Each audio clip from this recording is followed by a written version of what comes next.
Hey, what's going on everybody? Big J Gleez here, and if you didn't check out my first counter video with 2 pullers, be sure to do that. I'll put a link down below as well in the cards up top of this video.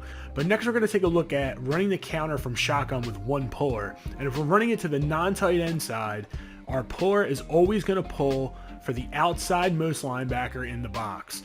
And you can see that right here, and it's consistent. We're going to run this play multiple times against this front, and you can see that it is consistent. And when the linebacker gets faked out, just like the fullback in the 2-puller, he's going to try to go upfield and get a block. Now the rules are a little bit different when you run it to the tight end side. So we're going to look at this play right here with the tight end on our side, and our puller is always going to kick the end out. And that's going to happen consistently. So they're always going to kick out the last man on the line of scrimmage, even when we shift our line left or when we spread them out wide. So it's important to know this so we know where our aiming point is going to be once we get the ball. Now we're going to take a look at both of these runs to the open side as well as the tight end side against a 3-4 defense. So you can see right here we're running this to the tight end side, and we're going to kick out the last man on the line of scrimmage, which is the outside linebacker in a 3-4 front. And you can see it is consistent. Now there is something that the defense can do to try to combat this rule. A lot of times when people are running counter, they're going to take their outside linebacker and move him just outside the box.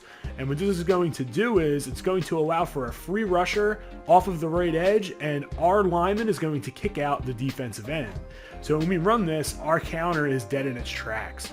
So if you see your opponent doing this, be sure to get out of counter and run something different. Also, if you're on defense, you can use this to stop their counter. So this is kind of a defensive tip as well as an offensive tip. Use it at your own discretion, but make sure that you're aware of this because it will stop you in your tracks if you're trying to run the counter. So next we're going to take a look at running the counter against the 3-4 to the open side or the non-tight end side.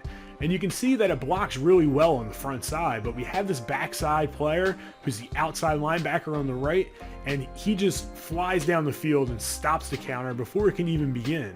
And it's every time. It's every single rip. He's coming in, and he's going to disrupt this counter every time. So what we have to do against a set like this, we have to motion our receiver in to account for that outside linebacker if we want to run the counter to the open side against the 3-4.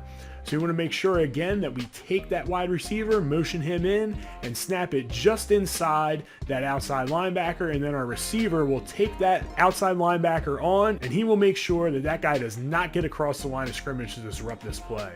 So again, if you didn't check out the first video about counter, be sure that you do. As soon as I posted it, I got a question about this, and I figured while the game was up, I might as well make the video. So thanks for checking in. It's Big J Gleez signing out, and continue to game strong.